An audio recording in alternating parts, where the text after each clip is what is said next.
Okay, so we will continue now, Bhaja Govindam, and we will go we'll read verse number 20, what we did last time. Bhagavad Gita Kinchidadhita Ganga Jalalava Ganika Pita Sakridapi Yena Murari Samarcha Kriyate Tasya Yamena Na Charcha Bhaja Govindam Bhaja Govindam Govindam Bhaja Mudhanate. So if everyone can turn on their video, that will be very helpful. So Bhagavad Gita Kinchit Adhita. Last time we had gone over this verse. It was a few weeks ago. But in this verse, we saw that a little bit goes a long way. So Bhagavad Gita, Kinchid Adhita. Even if we study the Bhagavad Gita, just even a little bit, Kinchid Adhita, Ganga Jalalava Kanika Pita. Even if we just take a little bit of a drop of the Ganga water, which means if we reform just a little bit, if we change just a little bit, Sakridapi Yena Murari Samarcha. Even if just once we have a glimpse or we worship God, Kriyate Tasya Yamena Nacharcha. Then there's no discussion with Yama or the Lord of Death. So we saw in this verse, a little goes a long way. Whatever little bit we can do, that will bring us through to the path on the higher. But what happens is, what if we have someone that says, even this much I can't do? You're telling me that a little bit goes a long way, but even this little bit I can't do. I can't do any of this. What will happen? So now, today we start from verse number 21. Verse number 21 of Bhaja Govinda. It's one of the most famous verses. So I'll chant.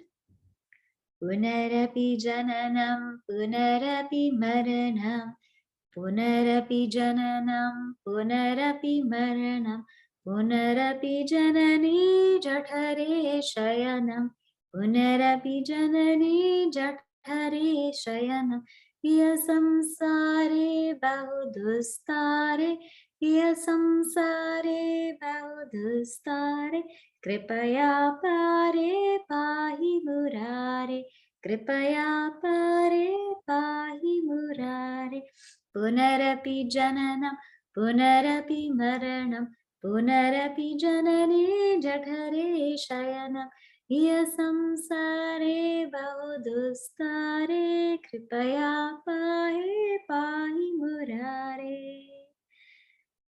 Bhaj Govindam, Bhaj Govindam, Govindam Bhaj Mudhamate. So, Kripaya Pare, Pahi Murare. This verse, the tagline for this is cry for God. In this verse, what do we see? Punaha api janana, again birth. Punaha api maranam, again death. Punarapi janani jatare shayanam, again lying in the womb of a mother.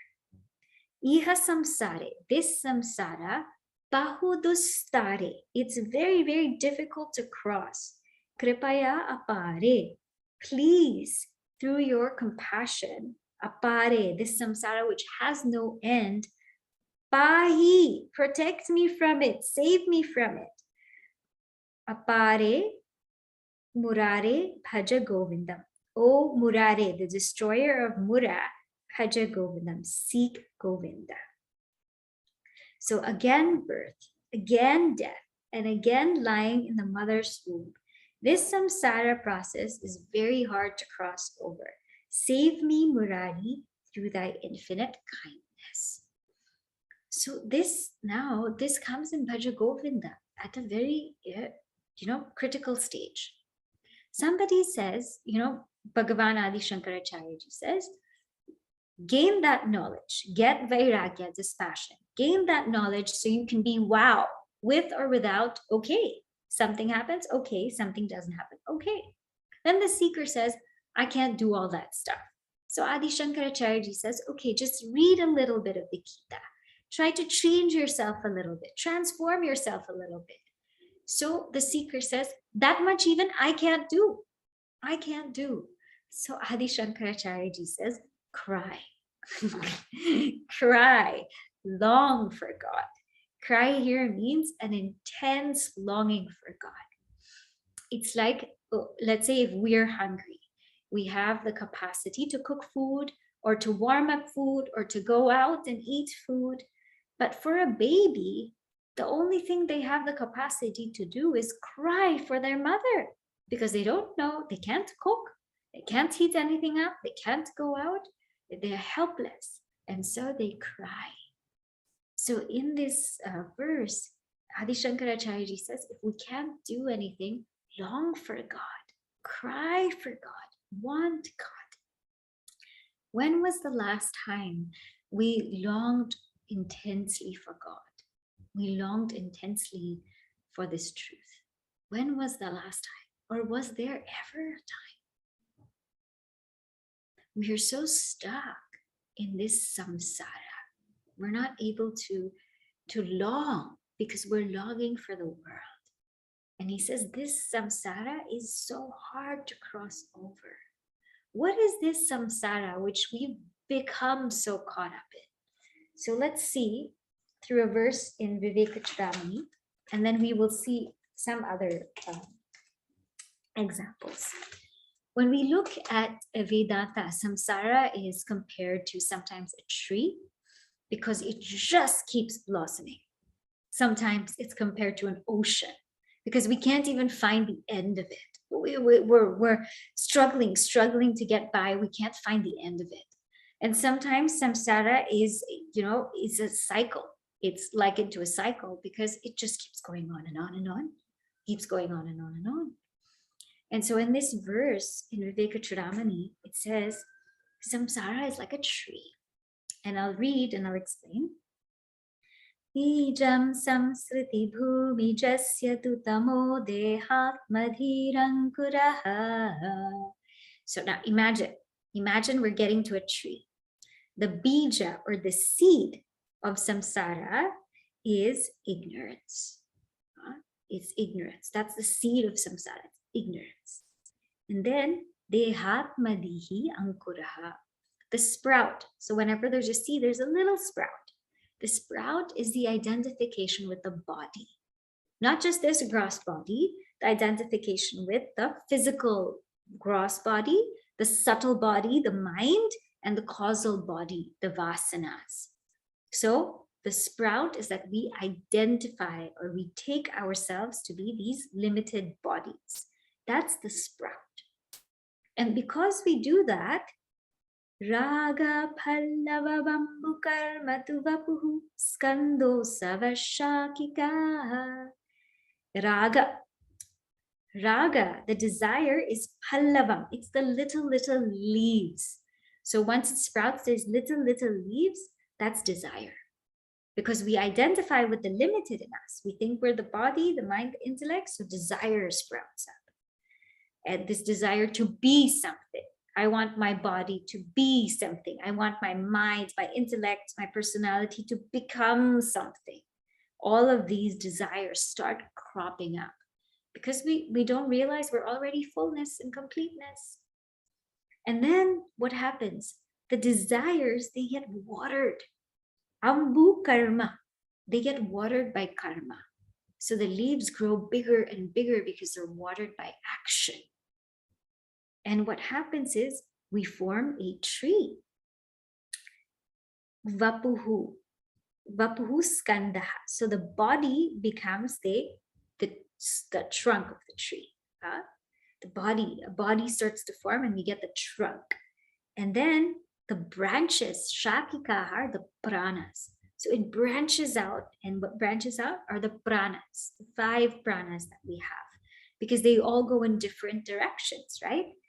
inhalation, respiration, evacuation, circulation, digestion, and so forth. So these are the branches. Agranindriya samhatischa vishaya pushpani dukkham halam. Then what happens is these little twigs are the sense organs, and the flowers are the sense objects. So imagine on this tree, the flowers are the sense objects. And what about the fruit? The fruit is sorrow. So what we did, all of that action, everything we did, and the fruit is sorrow. So why do we call it karma phala? Do you ever wonder why we call it karma phala, the fruit of action? Because fruit ripens at its own time. Every fruit is different. Some fruits ripen quicker, some take a long time, depending on the weather. So the results of our actions are like fruits, because sometimes they come right away, sometimes they take some time to come. And inside those fruits, there's seeds. And when we eat those fruits, we're like, oh my gosh, I want more. And thus we go through that cycle again and again and again. A question might come, but I thought the results of actions were joy or sorrow. Adi Shankaracharya says here, no, it's only sorrow. It's only sorrow. Because even if it's temporary pleasures of joy, it will still end. And that gives one sorrow. There is sorrow in the beginning, there's sorrow in the middle, there's sorrow in the end. If we haven't experienced it yet, it's gonna come. It's like a weekday or a week. Just take a week. When Monday comes in, we're like, oh no, it's Monday. And when by the time it's midweek, like Wednesday, we're like, oh my gosh, 2 more days for the weekend. And we get so excited for the weekend. But even the weekend, we get sorrow because we say, oh my gosh, it's already over. Now again, it's back to the weekday. Or sometimes for the parents, it's reversed, right? Sometimes they're very excited when it's the weekday because now the kids are back in school, right? So sorrow is felt at some point in time. So he says, whatever the fruits of actions will be, it will be sorrow. Nana karma samudbhavam bahuvidham bhoktatra jiva kagaha. And he says all of this fruits, all of these results of actions are enjoyed by whom? The bird on the tree. The bird on the tree is called the jiva. So this is the tree of samsara. It starts from ignorance, and then it gets strengthened with the identification with the body, with the mind, with the intellect. Then slowly it becomes leaves of desire. It gets watered by karma. And it forms bodies, life after life after life. It branches out into pranas. It takes the twigs and the sense organs slowly enjoy the world. And when they enjoy the world, they get the flowers of the sense objects. But what's the fruit? Eventually it's sorrow. And when the jiva, when now after this life, not that's over for the jiva, they have to go through another life. The bird will just fly into another tree. Once this tree does its thing, the bird will just fly into another tree. And this is what we call samsara. So samsara is where we're just going through this cycle again and again and again. Again, birth, again, death, again, the whole 9 yards. And so in this verse, Adi Shankaracharya says, how long can we do this for? Now, another way of looking at this cycle, I'm going to show you here, some in a chart form. And Swami Chinmayanandaji also talks a little bit more about actions and how they bind us in this. Another example is this, right? Our whole life, this is what's happening. Because of the ignorance that we have, because we are ignorant of who we are, we don't know our real nature, a desire crops up. Desire that I want something to complete me. This is the desire. This is the nature of all desires. I want joy. I want something to complete me. This is the desire. Whether it's wealth, whether it's fame, whatever it is, this is a desire. And so one performs all kinds of actions, all kinds of actions. And then one gets the results of those actions. And when we get the results of those actions, either we enjoy them or we don't enjoy them. If we enjoy them and we think we find pleasure in them, it leaves such a deep impression that I want to do that thing again. It leaves a deeper impression that I want to do that thing again. And we go through this whole cycle. But what if we didn't enjoy it? Let's say we didn't enjoy it here. Then we're going to say, okay, let me try something else that I might enjoy. I didn't enjoy it. So we have this impression that I don't want to do that again. But guess what? Let me try something else. Let me try something else that's going to fill me up. And so our whole lives, this is what we do. This is punarapi jananam, punarapi maranam. It's just going through this cycle again and again and again until one gets roasted. So the question will be, now, how do you get out of this cycle? How do you get out of this karmic cycle? Well, the answer is karma yoga. It's the quickest way to do it. Why? Because in karma yoga, when we take up selfless action here, selfless action means dedicated to something much higher.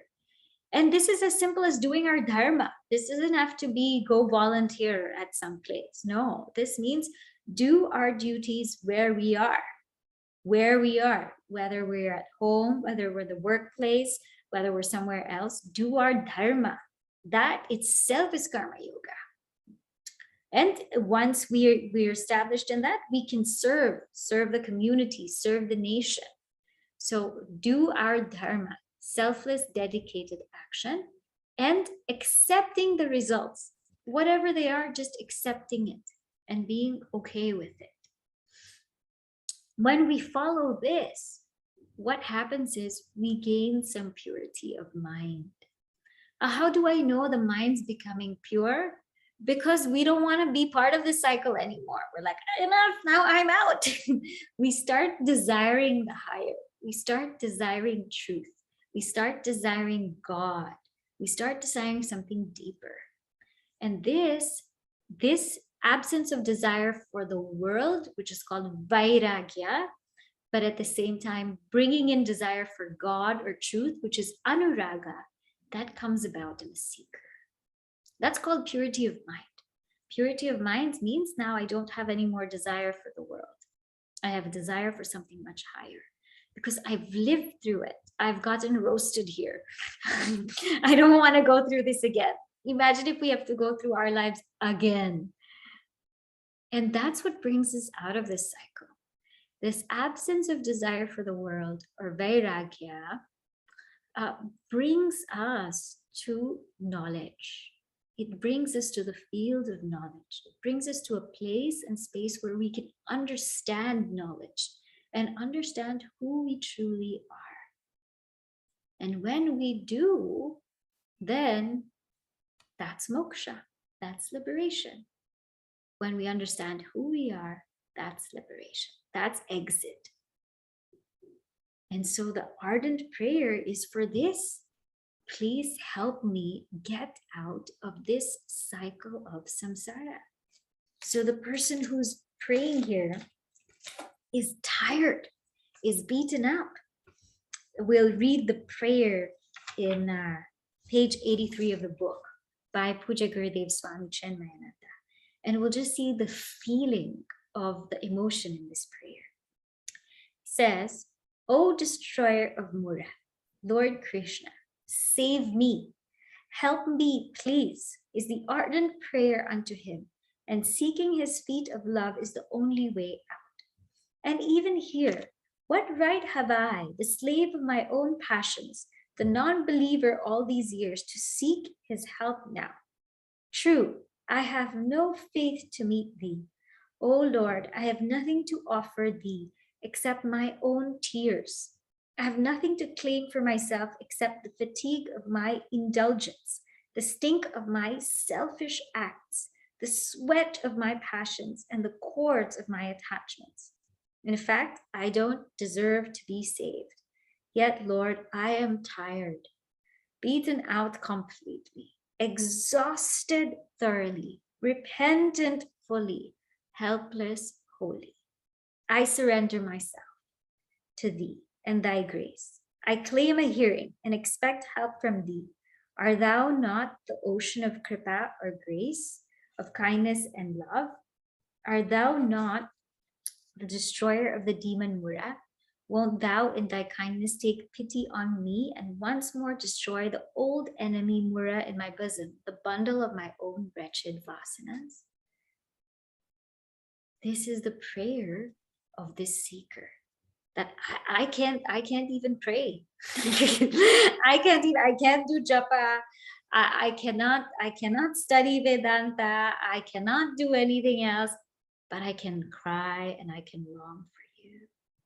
And this samsara is too powerful. I don't even have energy to take myself out of it. So this verse is a prayer saying, please, you, Bhagavan, take me out of it. I don't want to go through this again. I don't want to go through this whole thing again. Iha samsare bahu dustare. It's so difficult to cross. Kripaya apare. I can't even tell the end of it.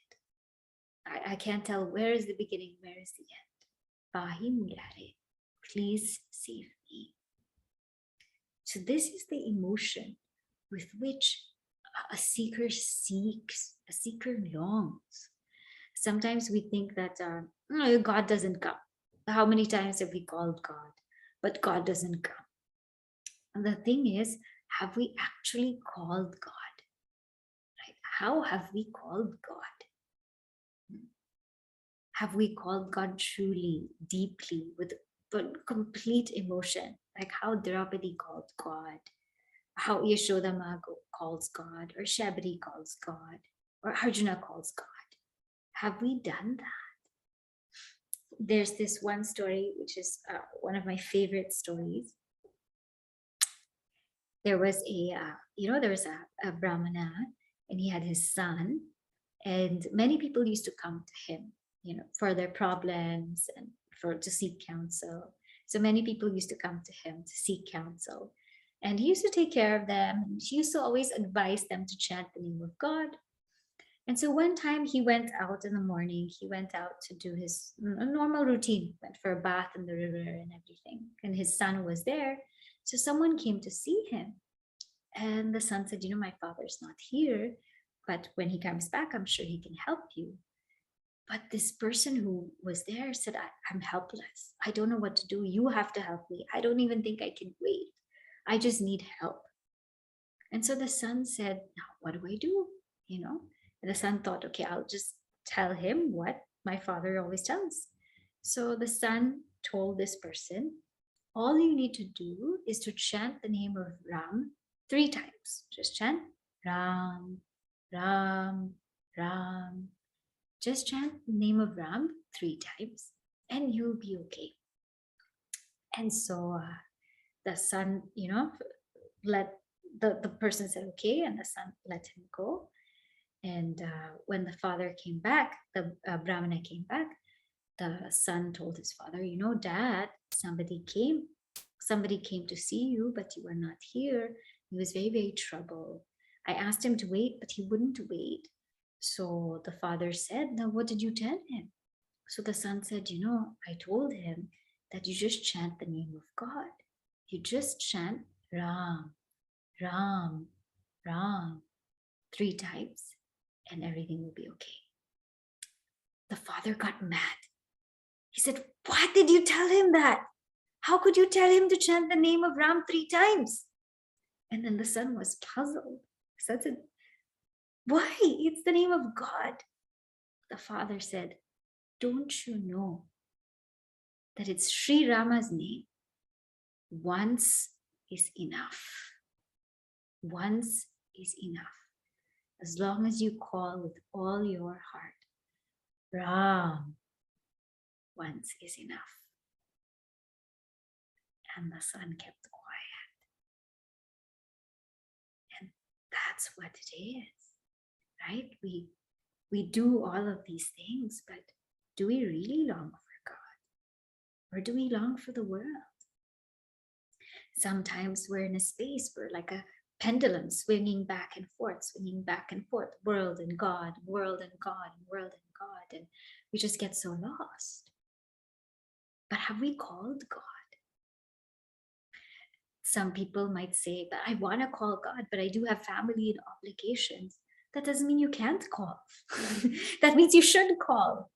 Because it's not calling God and longing for God doesn't mean leaving everything behind. It means taking everyone with you. When there's someone in a family who longs for God, who's so close to God, who seeks God, then they take the whole family along with them. And that family feels that same spark, that same joy, that same rhythm. And that's the most beautiful thing that everybody's seeking.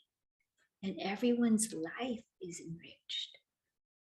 So longing for God doesn't mean leaving everything behind.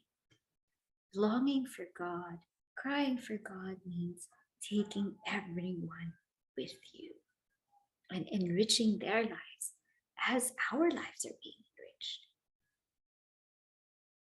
But have we felt this?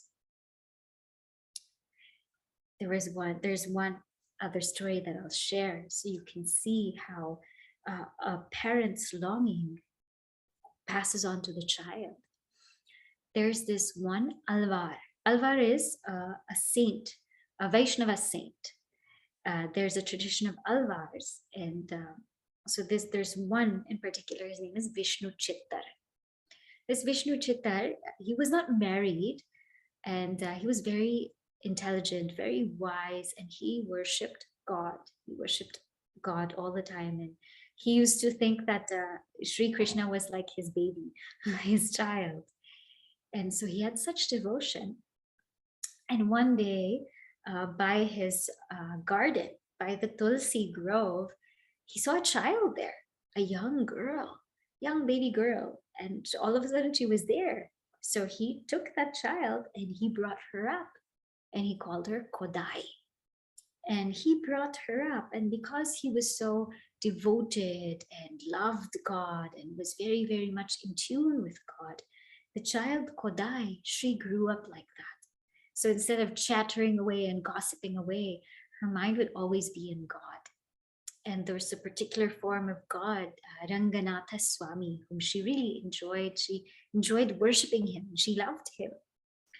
And it even came to the point that every day Vishnu Chittar would make garlands and go to the temple and offer it to God.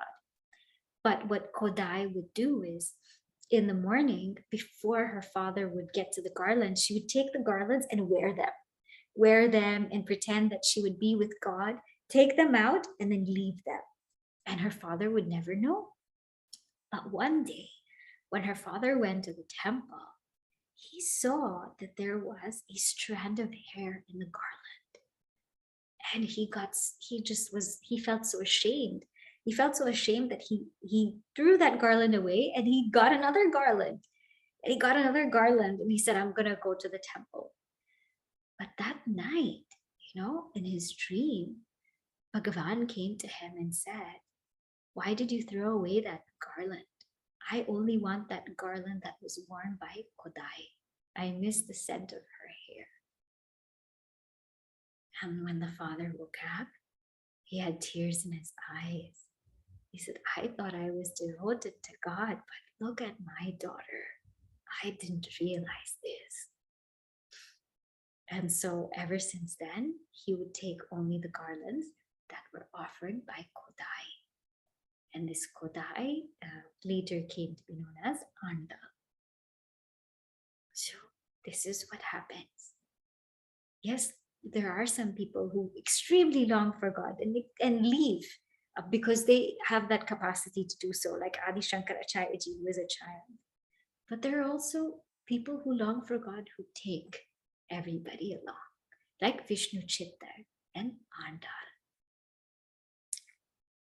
So with this verse, the question is, When was the last time we longed for God? We might be feeling sorrow and misery and stress and pressure and all of these crazy emotions. But if we truly longed for God, then everything would be okay. Everything would be. Because to one who's devoted, to one who is surrendered, to one who has given whatever they have, Bhagavan Krishna says he will take care of everything that is required and secure and protect everything that has acquired. Yoga Kshemam Vahamyaham. So this is that verse for us to reflect upon. Punarapi Jananam, Punarapi Maranam, Punarapi Janani, Tatare Shayanam. Iha samsare bahudustare, kripaya pare, pahi murare. Please save us. So now this seeker has thought about it and felt this intense longing for God and pursued God. And now what happens? Now this is an extraordinary kind of seeker that we will see in the next verse. And the next verse is to give more and take less. Before I go to the next verse, I'll pause for a moment to see if there are any questions on verse 21, because the thought flow will be slightly different.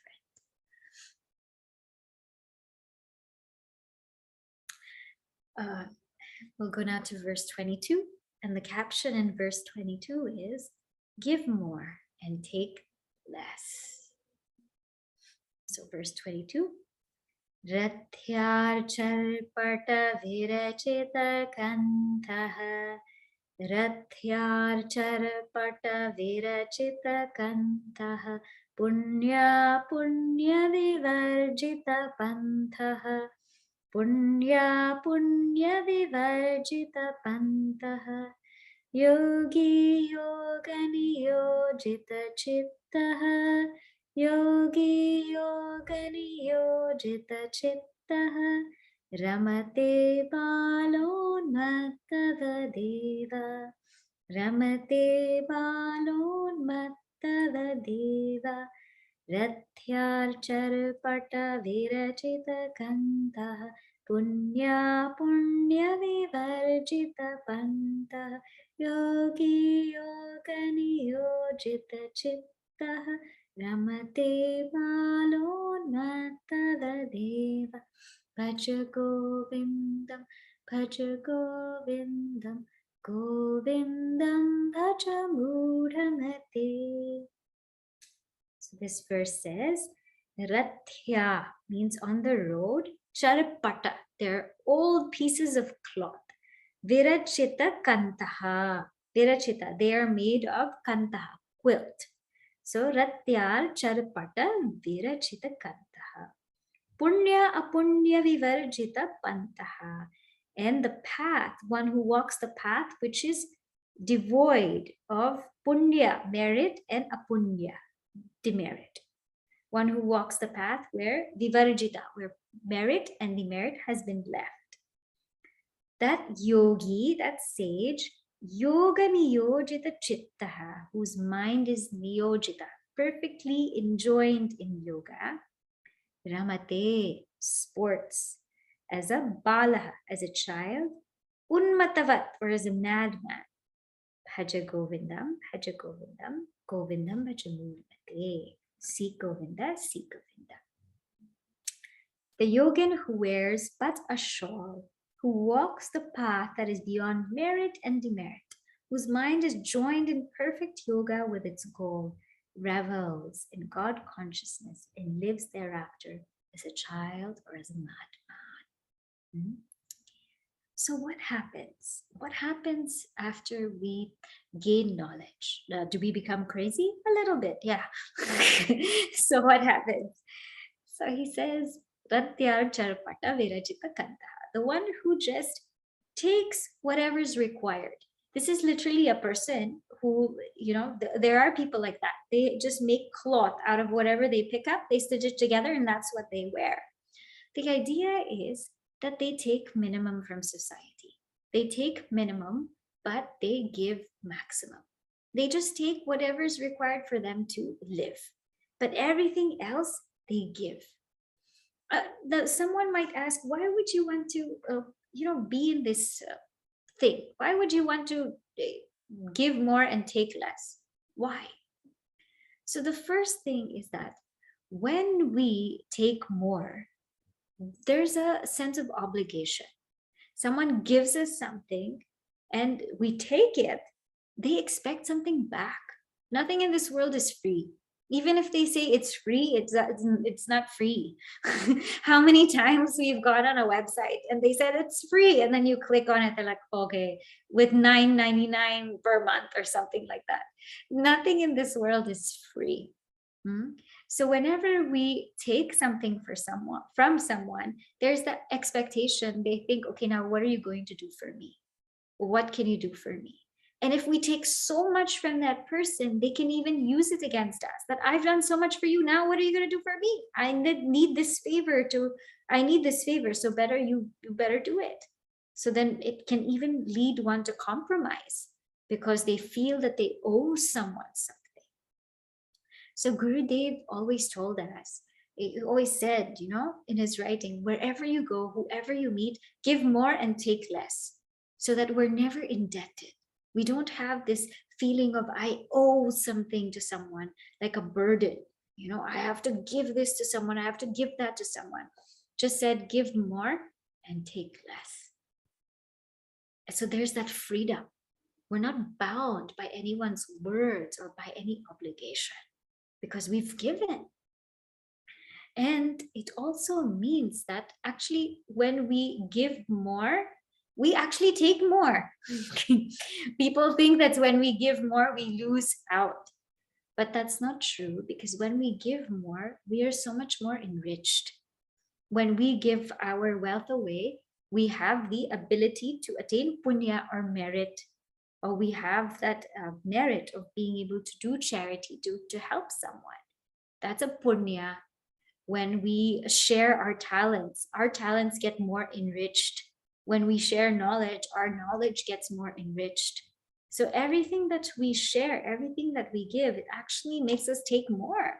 We just have the notion that we're taking less. So the one who gives everything, whatever they can, and lives very simply, this is the freedom that happens with knowledge. One has the ability to let go. Without knowledge, we're still holding on because, well, what if this happens? What if that happens? But the one who has knowledge is a little bit more free in that sense.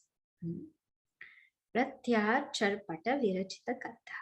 Then devoid of merit and demerit.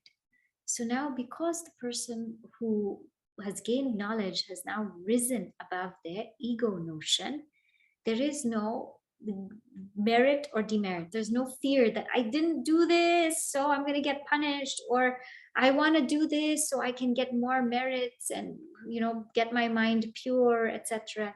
There's no such notion anymore. They rise above merit and demerit. They rise above all these dualities. Merit and demerit is all the dualities. They rise above joy and sorrow.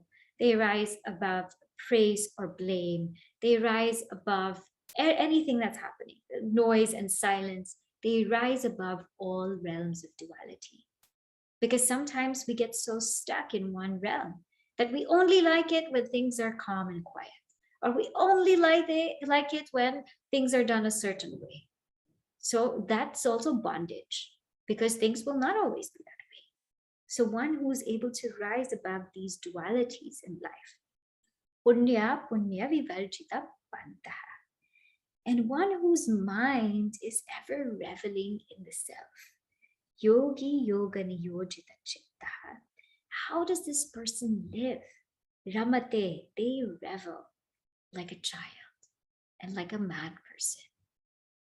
Why like a child? So let's just look at the beautiful characteristics of a child, right? When we see a child, how free are they? Things that children have is one, they're able to drop the past. But for some reason, we adults, we drag the past. You would see two children playing, and then in the next minute they're fighting, and then the next minute they're playing again. It's just this quick, right? They get into a fight, again, next day they're playing again, especially with the younger kids. But with adults, we seem to drag the past on for such a long time. Something happened and we drag it for weeks, we drag it for months, sometimes we drag it even for years. So this realized person is like a child because they're able to just drop the past. It's in Vivek Churamani, it said they're like a crackpot. Everything flows in and goes out. Whatever comes in comes out. And they just leave themselves empty for God's grace to flow through. So they're childlike. Another thing with children is that they have a great sense of wonder. We would remember when the kids were very young, they would ask so many questions. Why are the stars twinkling in the sky? And why is the sun round? And why is it yellow? And these whys go on and on and on because they have a sense of wonder. They're so amazed at how things are, especially when they see things work for the first time. Same, these enlightened beings are filled with awe. They're filled with awe at how God's creation works. Have you ever wondered how beautifully and how magnificent everything just works? Everything is just one cosmos. It may seem chaotic if we look at it partially, in parts, in sects, in different divisions. It may look chaotic, but if we just step back and we see as completely as we can, it's actually all beautiful. There's a beauty to every single thing.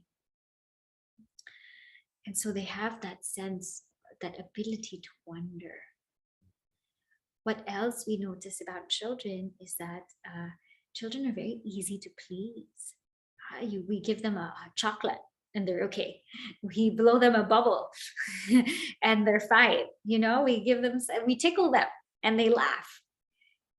But adults, we barely smile.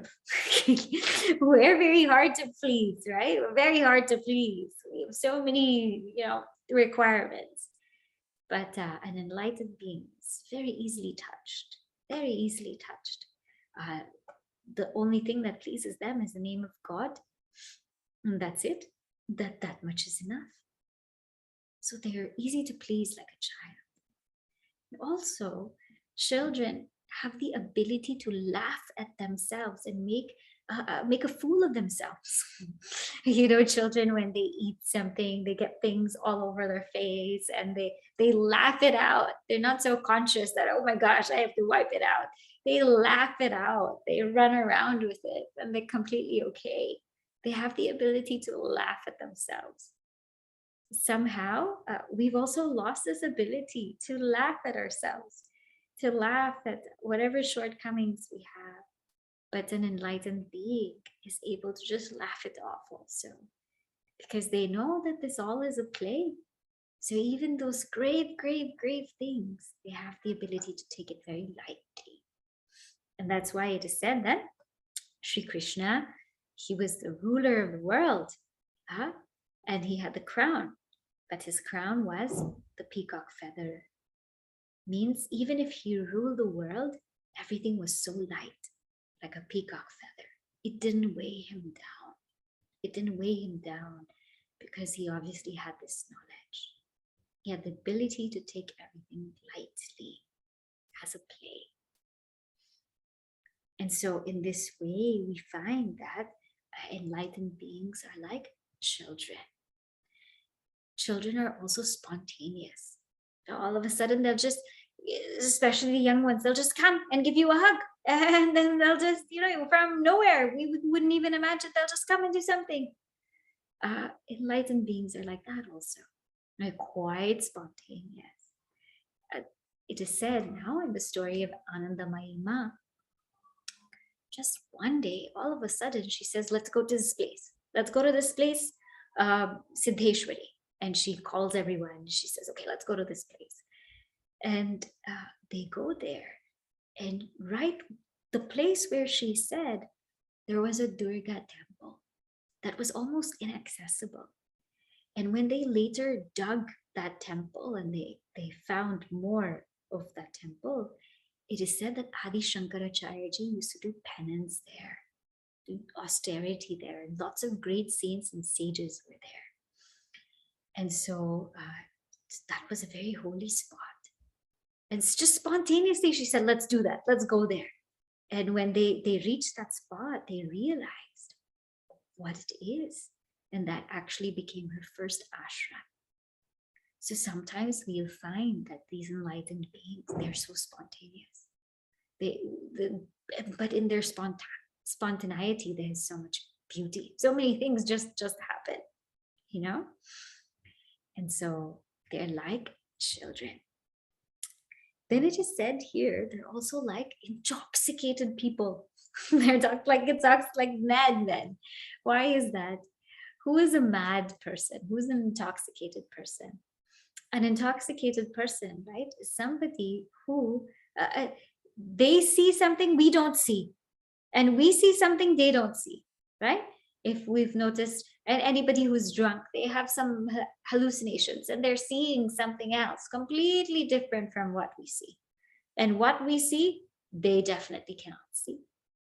And so like this, the person who is intoxicated, the enlightened being is intoxicated because we see this name and form. We see this world of names and forms, but they see God. They just see God. And they see God, we see name and forms. What we see, they can't see. Even if they try to see names and forms, they first see God. And so that's why they're like mad people, intoxicated. They're intoxicated with God or with the truth. So Ramate Balun Mattavat Eva. What makes them like this? What gives them this ability to be like a child or someone who is intoxicated in God? Yogi Yogani Yojita Chittaha. Their mind is ever resting in the self, ever reveling in the self. When their mind is ever in the higher, then life becomes very simple. I'd given you this example before that let's say you're in a New York City apartment. And in a New York City apartment, there's various floors, right? There's a ground floor and there's a top floor. Most people like to stay on the top floors, right? The higher floors. Why is that? Because the lower floors are noisy. People come in, you can hear all the ambulance and the police cars and so much more activity in the lower floors. But in the higher floors, there's less activity. In the lower floors, the view is literally the road. But in the higher floors, at least you can see a little bit of the sky also. And so people like to stay in the higher floors so that they don't get disturbed by the things that are happening in the lower floors. Well, for the yogi, it's the same way. Being in the higher floor is like living in God, being in God. Living in the lower floor is like being in the world. Because their minds are always in the higher floor, they don't get disturbed by what's happening in the lower floor. Yogi, yogani yojita chittaha. And hence they revel in the self. And they have that ability to give more and take less. One more thought comes to me about this giving more and taking less. Sometimes we're afraid to give because we feel like, oh, who will give us? Who will take care of us? But as we said, Bhagavan Krishna guarantees, Yogakshemam Vahamyaham, that he will carry the burden of it. He won't just give it to us, he will carry it to us. That's literally what he says in the Bhagavad Gita. So there's never a fear of that. If I give, who will give me? There's never that fear of one who's connected to that divinity, because everything just flows in, everything just flows through. Okay. So today we have just seen these two verses. The first one, 21, is about just being able to cry for God and let go of the world. And the second one is about being able to live in God, give more and take less. So I'll pause here, and if anyone has questions, we can take that